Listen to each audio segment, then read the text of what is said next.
जय हिंद friends, welcome to our educational channel Abhay Gyan में अभिषेक तिवारी। और आज की वीडियो में हम डिस्कस करने वाले हैं simple, compound and complex sentence, जो कॉम्पिटिटिव एग्जाम के पॉइंट ऑफ व्यू से बहुत ही इंपॉर्टेंट है। अभी हमने जस्ट क्लॉज को फिनिश किया है, यानी हमने क्लॉज के अंदर जो भी कॉन्सेप्ट था, फिर वो चाहे डेफिनेशन ऑफ क्लॉज हो, टाइप्स ऑफ क्लॉज हो, सारी चीजों को हमने बारीकी से समझा है। कुछ चीजों को लेकर वहां बहुत सारा कंफ्यूजन होता है, बहुत सारी जो हमारी मिसअंडरस्टैंडिंग वहां पर होती है, मिसकॉन्सेप्शन होता है, उसे भी हमने बहुत अच्छी तरह से क्लियर किया है, एक्सप्लेन किया है, खास करके क्लासिफिकेशन में। तो इन वीडियोस को आप जरूर देख लीजिएगा, तभी इस वीडियो को देखने का फुल वर्थ आपको मिल पाएगा।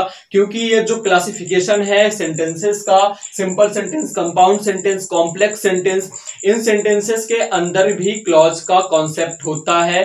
क्लॉज ही डिसाइड करती है कि ये सेंटेंसेस किस टाइप के हैं। तो आइए बिना किसी देरी के स्टार्ट करते हैं हमारा आज का टॉपिक, जिसमें सबसे पहले हमारे बात करते हैं सिंपल सेंटेंसेस के। सिंपल सेंटेंसेस क्या होते हैं, तो ध्यान रखिएगा, सिंपल सेंटेंसेस वो सभी सेंटेंसेस होते हैं जिनके अंदर एक सब्जेक्ट और एक ही प्रेडिकेट होता है।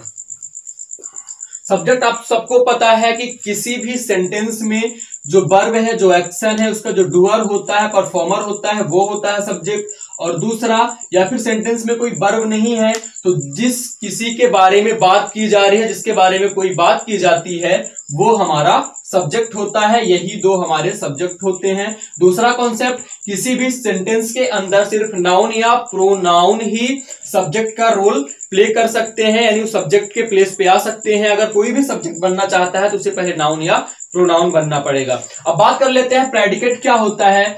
तो उस सेंटेंस के अंदर सब्जेक्ट के बारे में जो भी चीजें होती हैं, जो भी चीजें सब्जेक्ट के बारे में कुछ बात करती हैं, कुछ इंफॉर्मेशन देती हैं, सब्जेक्ट से रिलेटेड होती है, वो सभी प्रेडिकेट होती हैं। उसके अंदर वर्ब हो सकती है, वर्ब, ऑब्जेक्ट, एडजेक्टिव, इस तरह की बहुत सारी चीजें, बहुत सारे एलिमेंट्स इसके अंदर होते हैं। और एक चीज और ध्यान रखिएगा, जो प्रेडिकेट है उसके अंदर एक फाइनाइट वर्ब होनी चाहिए। एक फाइनाइट वर्ब होना मैंडेटरी है। फाइनाइट वर्ब क्या है? अगर आपने हमारे पैसिव वॉइस की लेक्चर सीरीज अटेंड करी है या फिर आपने पूरा क्लास पढ़ा है तो आपको अच्छी तरह पता है कि फाइनाइट वर्ब क्या होती है। फिर से मैं आपको रिकॉल करा दूं, जो फाइनाइट वर्ब होती है उसके सब्जेक्ट के नंबर या पर्सन में चेंज करने पर, या सेंटेंस के टेंस में अगर चेंज कर दिया जाए तो उसमें कुछ परिवर्तन हो जाता है, यानी वो जो हमारी वर्ब होती है उसका फॉर्म चेंज हो जाता है। तो ये चीज आप ध्यान रखिएगा। नॉन फाइनाइट में ऐसा नहीं होता, वो एज इट इज रहती है, चाहे आप टेंस बदल डालो या सब्जेक्ट का नंबर या पर्सन बदल डालो।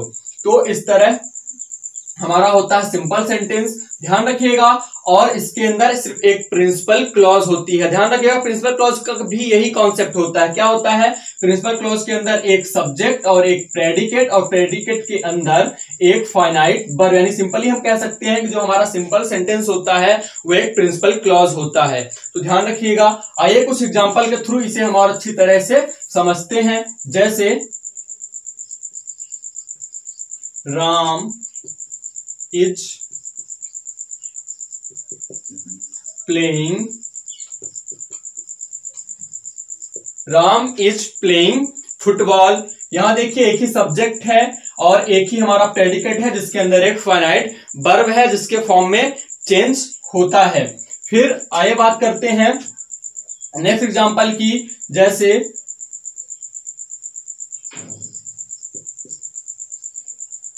सीता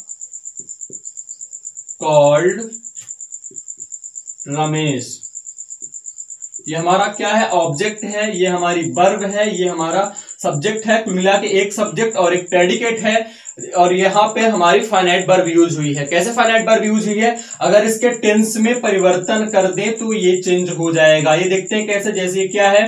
अभी हमारा पास्ट इंडेफिनिट है, इसी को अगर हम किसी दूसरे फॉर्म में चेंज कर दें तो इसमें चेंज हो जाएगा। तो ये था हमारा सिंपल सेंटेंस। अब आइए हम बात करते हैं इसके बाद कंपाउंड सेंटेंस की, कि कंपाउंड सेंटेंस क्या होता है।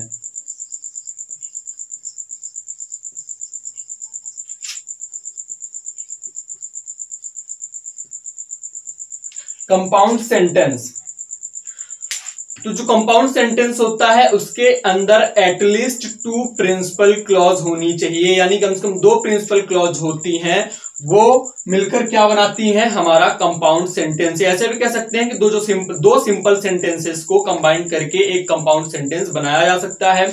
इसके लिए हमेशा कोऑर्डिनेटर्स का यूज किया जाता है। किसी भी सेंटेंस को आप कंबाइन करेंगे, जोड़ेंगे, तो कोई ना कोई लिंकर, कोई ना कोई कंजक्शन आप बीच में ऐड करेंगे उन्हें जोड़ने के लिए। तो वो कौन से होने चाहिए, कोऑर्डिनेटर होने चाहिए। अब कोऑर्डिनेटर्स क्या होते हैं वो भी मैं आपको उसकी एक ट्रिक बताऊंगा जिसे आप अच्छी तरह से याद रखिएगा। आइए देखते हैं कि कंपाउंड सेंटेंस कैसा होता है। तो he went hospital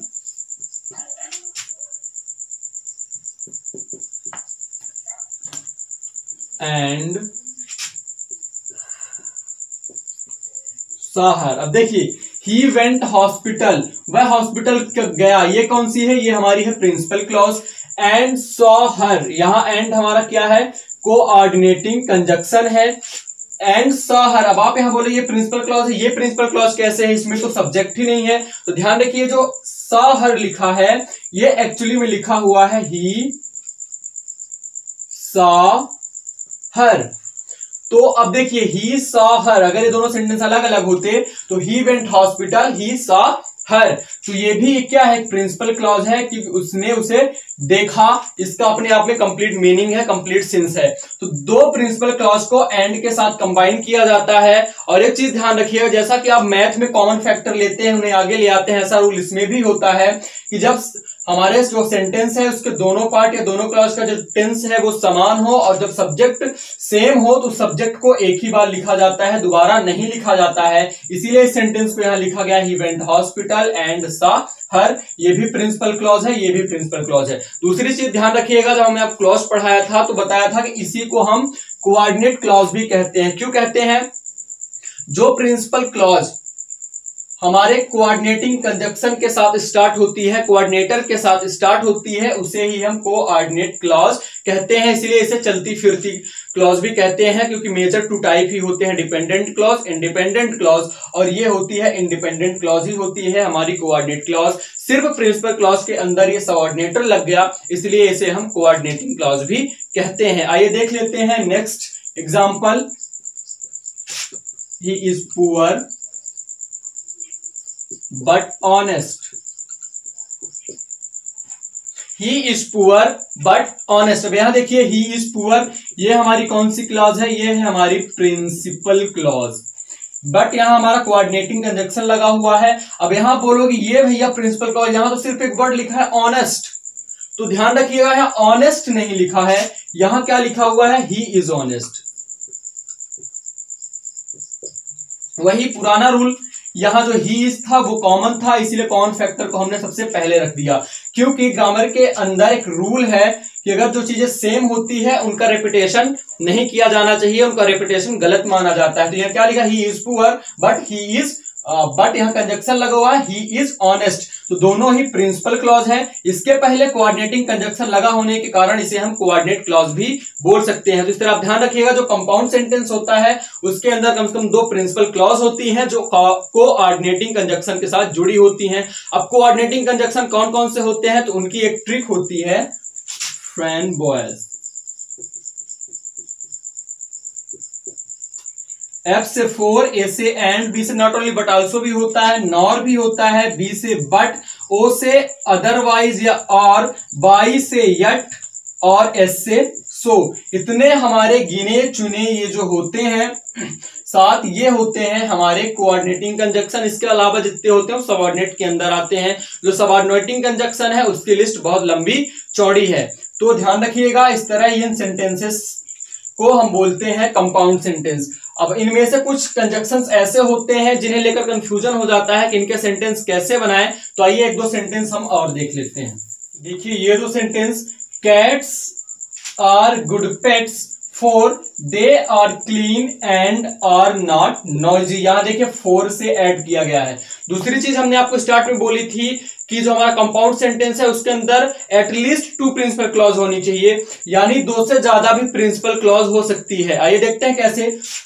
cats are good pets एक हो गई, फिर फोर के साथ ऐड करके दे आर क्लीन, फिर एंड के साथ ऐड किया गया आर नॉट नोजी। यहां क्या लिखा, cats are good pets for, क्योंकि दे आर क्लीन, यहां जो दे यूज किया गया है किसके लिए, कैट के लिए, यानी इसको जब कंबाइन किया गया है तो रिपीटेशन ऑफ नाउन ना हो इसके लिए यहां पर प्रोनाउन यूज किया गया है। तो यहां क्या है, कैट्स आर क्लीन, एंड के साथ जोड़ा गया है आर नॉट नोजी, यहां क्या लिखा हुआ है, कैट्स आर नोजी। यानी एक प्रिंसिपल क्लॉज ये हुई, एक प्रिंसिपल क्लॉज ये हुई, एक प्रिंसिपल क्लॉज ये हुई, यहां पर 3 प्रिंसिपल क्लॉज है। फॉर और एंड के साथ तीनों को अलग अलग जोड़ा गया है। तो इस तरह इसमें 2 से ज्यादा भी प्रिंसिपल क्लॉज हो सकती है। नेक्स्ट सेंटेंस देखते हैं, I am counting my calories yet I really want dessert. यहां देखिए, यहां हमने इस सेंटेंस को येट से कंबाइन किया है, तो ये होता है कंपाउंड सेंटेंस। अब आइए हम बात करते हैं कॉम्प्लेक्स सेंटेंस के बारे में। तो आइए अब एक नजर डालते हैं कॉम्प्लेक्स सेंटेंस पर। तो कॉम्प्लेक्स सेंटेंस में क्या होता है, 1 principal clause and at least 1 subordinate clause जब होती है तो वो हमारा सेंटेंस होता है कॉम्प्लेक्स सेंटेंस, यानी एक प्रिंसिपल क्लॉज होना मैंडेटरी है। मैंने पहले भी आपको बताया है कि किसी भी सेंटेंस में प्रिंसिपल क्लॉज का होना मैंडेटरी है। तो आइए देखते हैं कैसे। I slapped the boy who abused you yesterday. I slapped the boy, मैंने उस लड़के को थप्पड़ मारा, who abused you yesterday। यहां I slapped the boy क्या है, हमारी प्रिंसिपल क्लॉज है, और यहां who abused you yesterday ये क्या है, सबऑर्डिनेट क्लॉज है। अब ये सबऑर्डिनेट क्लॉज में भी कौन सी क्लॉज है, सबऑर्डिनेट क्लॉज में भी ये है एडजेक्टिव क्लॉज। एडजेक्टिव क्लॉज में भी ये है डिफाइनिंग क्लॉज। एडजेक्टिव क्लॉज के भी टाइप्स होते हैं और सबऑर्डिनेट क्लॉज के भी टाइप्स होते हैं। तो सबऑर्डिनेट में एडजेक्टिव क्लॉज, एडजेक्टिव में ये डिफाइनिंग क्लॉज। डिफाइनिंग क्लॉज क्या होती है, अगर आपने लास्ट वीडियो देखे हैं आपको अच्छी तरह पता होती है, जो प्रिंसिपल क्लॉज के नाउन को डिफाइन करती है और सेंटेंस के अंदर वो मैंडेटरी होती है। अब देखते हैं next sentence, when she was younger she believed in fairy tales. इसमें देखा पहले प्रिंसिपल क्लॉज था, लेकिन यहां देखिए व्हेन शी वाज यंगर, ये क्या है, ये है हमारा सबऑर्डिनेट क्लॉज, राइट। फिर इधर क्या है, she believed in fairy tales, यहां ये क्या है, ये है हमारी प्रिंसिपल क्लॉज। यानी जरूरी नहीं है कि प्रिंसिपल क्लॉज पहले ही आए, पहले सबऑर्डिनेट क्लॉज भी आ सकता है। प्रिंसिपल क्लॉज ये क्या है, ये हमारी सबऑर्डिनेट क्लॉज। सबऑर्डिनेट क्लॉज में क्या है, व्हेन शी वाज यंगर क्या है, ये है सबऑर्डिनेट क्लॉज के अंदर एडवर्ब क्लॉज। एडवर्ब क्लॉज के भी अंदर फंक्शन काहे का कर रही है, तो ये कर रही है एडवर्ब क्लॉज ऑफ टाइम का, टाइम के बारे में बता रही। व्हेन शी वाज यंगर, जब वह यंगर थी, छोटी थी। She believed in fairy tales, she believed in fairy tales, यानी वो परियों की कहानी पर भरोसा करती थी। तो इस तरह के और भी सेंटेंसेस आप ले सकते हैं। जैसे यह एक आध दो सेंटेंस हम और देखते हैं, जैसे she is the girl who saved my life। यहां सी इज द गर्ल, ये वह लड़की है, क्या है, प्रिंसिपल क्लॉज है। हु सेव्ड माई लाइफ, ये क्या है, हमारी सबऑर्डिनेट क्लॉज है। ऐसे ही इसकी जगह आप कर सकते हैं, आई वॉन्ट टू सी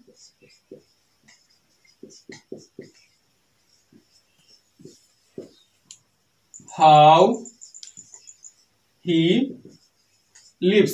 यह आई वांट टू सी क्या है, हमारी प्रिंसिपल क्लॉज है। हाउ ही लिव्स क्या है, हमारी सबऑर्डिनेट क्लॉज है। ध्यान रखिएगा, सबऑर्डिनेट क्लॉज हमेशा सबऑर्डिनेटिंग कंजक्शन के साथ स्टार्ट होती है। सबऑर्डिनेटिंग कंजक्शन की लिस्ट हमने एक बार आपको दी थी, और कुछ सबऑर्डिनेटिंग कंजक्शन की एक चार्ट हमने बना के फिर से आपकी स्क्रीन पर लगा दिया है। आप अगर वो चार्ट आपने नहीं देखा था तो इसका स्क्रीनशॉट आप रख लीजिए। तो ध्यान रखिएगा कि हमेशा जो हमारी सबऑर्डिनेटिंग क्लॉज होती है वो कहां से स्टार्ट होगी, तो वो सबऑर्डिनेटर के साथ स्टार्ट होती है। अब मैं आपको एक ट्रिक बता दूं जिससे आप देखते ही सेंटेंस को तुरंत पहचान जाएंगे कि कौन सा सेंटेंस कंपाउंड सेंटेंस है और कौन सा सेंटेंस हमारा कॉम्प्लेक्स सेंटेंस है। तो जो कंपाउंड सेंटेंस होता है वो हमेशा कोऑर्डिनेटिंग कंजक्शन से स्टार्ट होता है, जिसकी ट्रिक हमने आपको बताई फैन बॉयज, यानी जिसमें जो दो क्लॉज सेंटेंस के दो पार्ट्स को जोड़ा जाएगा, उसके बीच में जो लिंकर होगा, जो कंजक्शन होगा, वो क्या होगा, वो होगा कोऑर्डिनेटिंग कंजक्शन फैन बॉयज, जिसकी ट्रिक है, यानी for, and, not only but also, but, nor, yet, so, इस तरह के जो कंजक्शन ये अगर यूज होते हैं तो वहां कंपाउंड सेंटेंस होगा। इसके अलावा कोई भी कंजक्शन यूज होता है, चाहे वो WH वर्ड से बने हो, व्हेन, व्हाई, व्हाट, हाउ, या फिर अनटिल, अनलेस, बिफोर, आफ्टर, इस तरह के जितने भी सबऑर्डिनेटिंग कंजक्शन होते हैं, अगर सेंटेंस में बीच में ये लिंकर की तरह वर्क करते हैं तो वो हमेशा कॉम्प्लेक्स सेंटेंस होता है। तो आई होप सिंपल, कंपाउंड और कॉम्प्लेक्स सेंटेंस का जो कॉन्सेप्ट है आपको अच्छी तरह समझ में आ गया होगा, क्योंकि अभी हमने क्लॉज डिस्कस की थी तो इसके बाद ये बताना मैंडेटरी था। ये इसलिए भी बताना जरूरी था क्योंकि इसके बाद हम पढ़ेंगे सिंथेसिस ऑफ सेंटेंसेस। अब सिंथेसिस ऑफ सेंटेंसेस क्या होता है, तो दो या दो से अधिक सेंटेंसेस को मिलाकर एक सेंटेंस फ्रेम करना, एक सेंटेंस बनाना, वो होता है synthesis of sentence. Synthesis of sentence से सिंपल, कंपाउंड या कॉम्प्लेक्स किसी भी तरह का सेंटेंस बनाया जा सकते हैं। तो मिलते हैं नेक्स्ट वीडियो में कुछ और इंटरेस्टिंग टॉपिक के साथ। Thanks for watching. जय हिंद।